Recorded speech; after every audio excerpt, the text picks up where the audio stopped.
The one and only Cody Rhodes returns to Keeping It 100 to discuss his legendary father and weigh in on his side of the debate on the independent wrestling boom and much more.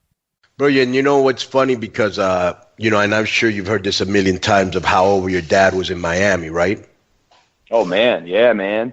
Right. So I grew up watching him, and he was like one of my idols as a kid. And you never forget who your idols are as a kid. It's much more impressionable. You know what I'm saying? So Sure. When I met him and got to chop it up with him, because he told me he was married to a Cuban lady, that wasn't your mom, right? No, the Cuban lady is my mother. Oh, wow. Yeah, man. That's the Rubio. Tremendous. The Rubios, man. The Rubios, that's our clan. My grandfather, Ralph Rubio, full-blown Cuban. They passed along their mojito secrets to me, and on occasion I'll make. We will have to go eat Cuban food one day. Oh, yes. And so he, to me it was such a big honor meeting him and all that. And then, Dustin was always very cool with me, but it was always it was very cool to know that, you were his son of somebody that I always looked up to and that we're able to work together. You know what I'm saying? To me, like stuff like that is pretty cool. Full circle, right? It's one of the industry. Yeah, it's full circle. I dig it. We have to eat the Cuban food. Are we all going together? Wait, I want to ask invited? No, Disco's not invited. Go ahead. I'm hella down. Quick question. Who, Cody, we always ask everybody this, but who are your favorites of growing? Like, who'd you like growing up? Like, who are your favorites? Well, I grew up a WCW kid, kind of that period from 89 to 95. How old are you? I am 31. So 89, 95 was when I was really younger, and I was biting on everything. So Sting was my favorite. And then occasionally when the old man wasn't looking and I'd flip over to WWF, Shawn Michaels, who was working towards his first title run, was also my favorite. So those two were my favorites growing up. That's cool. Now, when as a fan and as a wrestler's son, did you get to see like the Attitude Era and all that? Because you said you were watching the 95. Were you watching at all Nitro and WCW during the Attitude Era? Oh, 100. I was locked in full blown. We had real, authentic Nitro parties, pay-per-view parties, which would get a little out of hand because that was like Dusty he would do the commentary on the pay-per-views. So it's like a few times we'd not have Dad at the house. Let me ask you a question. What did you think the first time you saw the Luchador show up in WCW? Oh, I loved it. I fell in love with Rey Mysterio right off the bat, as did the audience. If that makes any sense. Like when he gets lawn darted into the trailer right at that Nitro, I was a teenager and I still called my dad to ask. I mean, they got me. Right. I liked everything about when Nitro really took off with the introduction of the Luchadors and Dean Malenko and all the way through the show. Yeah, the NWO. Everything. But I will say, as a wrestler's son and somebody who had long loved the business, and I had defended wrestling in elementary school as a kid, and it wasn't very popular. And when it picked off popularity, it was kind of like the worst because that was my thing, was wrestling. And now all of a sudden everybody in the world likes wrestling, and it's like when you have that band that goes worldwide that you knew them first, if that makes any sense. Right. I had like 2 or 3 friends in school who liked wrestling, and then all of a sudden everybody's showing up at school with NWO shirts, and it's really popped off. Right. I got one last question that we were debating with Disco a lot about. Oh man. Do you think the independent scene right now is thriving? Because Disco isn't. Oh, why do you say that, Disco? I think you've been on the wrong. No. Here's my point. I don't think it's thriving any differently than it used to. I just think we see more of it because there's still we see the shows on Twitter now. People put more people instead of when I did indies, the crowds were no smaller like in these small towns that I used to go to, so everything, they're no smaller than they are now for like a lot of these shows. Like the indie crowd size hasn't changed. The exposure to indie wrestling, I'm not going to argue is gotten way more. Because by your own example, the audience is way bigger now. Even if it's the same size crowd in the building, if the whole world is seeing it through social media, by your own words, it's bigger now. Yeah, but my whole point was, is indie wrestling thriving? I said it's always been thriving. No. Okay, like the indie scene is always like there's always been a lot of wrestling. Like I said, like you're working every. No, it has dried up for a while, bro. It there's like another boom going on right now. Yeah, see, I would say. This is difficult because Cody's a very popular, like a popular indie guy. No matter what, you're gonna win this argument, right? What I'm saying is, even though Konnan and Cody already told you you're wrong. Well, I mean, take over on him in Fuller Park. Go ahead. Just before Cody continues, Cody's a big draw. Right. Cody works a lot. Here's my argument behind it all: is those social, like you said, the social media that now everyone can have a brand without being branded by a major company because of social media. What I will say, especially because I'm going to need to do an independent show for All Pro Wrestling that's in the Cow Palace. That's a building that WWE, WCW, that Ray Stevens, the Cow Palace. And it's not because somebody just decided to bring in a bunch of money and pay the rent. It's because the last shows for this company, which is All Pro Wrestling in San Francisco, have generated large houses. So large, beyond the capacity of their buildings. Right. I disagree only, and actually Dave Meltzer, he humbled me with a statement a little bit. I talked to him really briefly in San Francisco, and I even said I said, yeah, man, this is so flattering because me and Penta had a show that I think we had over 2,000 people in a building that pretty much only held 1,500, and it just seemed like pandemonium. But I told Dave Meltzer, I said, man, I don't know if it's me or if it's my opponents, but this is so flattering. And he said, you know what? It's honestly just the scene in general right now. It's going through a boom. So I just think it's in a boom period. Yeah, okay, that's exactly what I said. Okay, but here's my point. Why is pro wrestling on national TV not doing well? Is anything on national TV doing well?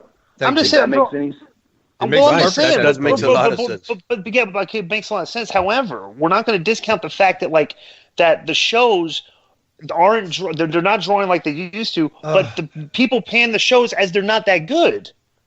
That's my point. Why can't the shows be good like they used to? Okay, well, that's my question. That's a whole nother conversation. I mean, I think you're talking. Are you talking mainly about WWE? And I'm not trying to knock WWE, but that sucks. And the thing is like we're complaining about this all the time because I'll give you an example. Did you happen to see Raw yesterday? No, I haven't watched I only watch if one of my friends tells me to watch a match. But was it no good? Okay, well, a go-home show to me, and I was booking in AAA for like 10 years, Cody. A go-home show to me was a show that I made sure was full of every emotional tease that I could do because I wanted everybody to buy or go to the big show. All right? Sure. Yesterday did nothing that would have gotten us interested in watching the show, paying for the show, being interested in the show. A lot of their physicality looks really bad. The writing is terrible. A lot of the scripted shit they do for them is super fucking JoJo. I mean, they have the resources, they have brilliant minds, they have, but the bureaucracy over there, and it's like sometimes every time they take 2 steps forward, they take a step back, and it's so political. You know what I'm saying? Well, I think, and one of my issues there was I try everything I could to make my segment worthwhile, and I know a lot of guys the same, but damn, dude, it's hard. And you guys know this. 3 hours on Monday. Right. Seems, when you hear people praise NXT because of its really streamlined show and booking and simple, but simpler is better type presentation, they don't have to do 3 hours live every week, followed by 2 hours now the next night. It just, I don't know. But I think the talent is there. Cody, I guarantee you that if they gave that same budget or money or whatever to the people that make Games of Thrones or that make any of these great, Blackish, if you can get, all the resources that they have and have a training center and open up in the UK and everything, Right. then get more writers or get better writers or staff, 2 sets of writers. So you know what I'm saying? You can, and a lot of it is also political. There's a lot of people that if somebody isn't batting for you in WWE, you know what I'm saying? If somebody isn't going to bat for you, you're on your own, bro, in that political landmine. I think it's one thing I might have noticed near the tail end, and I think maybe the most important thing you do when you put a story together or you map out shows is to have your finale, to have everything gridded out. I found at the end there was less of knowing where we were going. We had less answers about, well, what's this going to be at WrestleMania or SummerSlam, and more questions each week. And I don't know if that's a matter of there's just so much work or there's not the right resources. Who knows? I don't watch the show though, so I don't know, man. But You're not missing anything. Right. So yeah. Right. By the way, here's an update. They still haven't turned Roman. How about that one? How about that one? Man, damn, dude. Damn, man. Well, yeah, no, you said I'm not missing anything, Disco? I'm not missing anything? Well, here's what I do. I read a review because we're on the West Coast. We're screwed. I'm on my cable. Yeah, they don't show Raw live on the West that- Coast of the United States. You have to watch it after the entire world has seen it and after it's been tweeted by everyone. Exactly as the show ends, it begins from Vegas over, which is ridiculous. Yeah. That's awesome. What other live event does that? Yeah, so I read the show. That's no good. If it read, Wow, let me just say one thing. KG just unloaded about 3 months of frustration on you. But go ahead. Yeah, go ahead. I'm waiting for mine. Because KG has to stay off social media for 3 hours, a 3-hour window during the week. That's why. So, but bro, Cody, I read a review of the show and I DVR it, and if it reads good, I go back and DVR and watch the stuff that sounded like it was good. What are you doing now? Where can people find you? What's up with you? I go to New Japan, and then I actually am real excited. San Francisco area, steel cage match in the Cow Palace for All Pro Wrestling. So you Against can get Joey it all. Ryan with KG on commentary. Man. What a, Cody, I'm I'm asking a question. You don't have to answer this, but I've always contended that a lot of guys, because I've heard stories and everything, that guys that leave WWE are not taking pay cuts by working indies. Has the money been really good? Money's been. I don't want to jinx it. I'm knocking on wood as we speak, but the money's been better than it was the last 8 years. Yeah, that's awesome, man. I knew it. Like I said, I could see that happening. That's awesome, man. Yeah. No, he couldn't it's see been that happening because very he's lucky. saying that the indie thing is not thriving, so he couldn't see that happening. Do you see how he flip flops on you, Cody? No. This is the lengthy discussion we've had in the past, but I'm kind of being misinterpreted. My actual. No, you're being wishy-washy. Nobody's misinterpreting you. No. Yeah. All right. Cody, what else? So Qatar, Newcastle, San Francisco at the Cow Palace, which is historic. What else? Man, it's everything. I'm part of the New Japan shows that are coming to Long Beach. Super excited. Those shows sold out in 3 minutes back to back. So where can we find you, like on social media? Boom. It's easy, man. It's at Cody Rhodes on Twitter, and the link to my real Facebook is right there as well, and they're all verified and such. So every show I do, I'm about to post a bunch of them before I get on this flight. They're all there. And please leave Instagram, the people with. Cody? What's up? Do you mess with Instagram? Nope, I'm not an IG guy. My wife is pretty much dominates it and tells me I need to get on there, but I haven't dabbled in IG yet. Yeah. So one last thing I want to say, please, before you leave, let the people know you were telling me about this in Mexico. I think you did some more scenes with that Will Arnett guy for that series or whatever, or you might be doing some.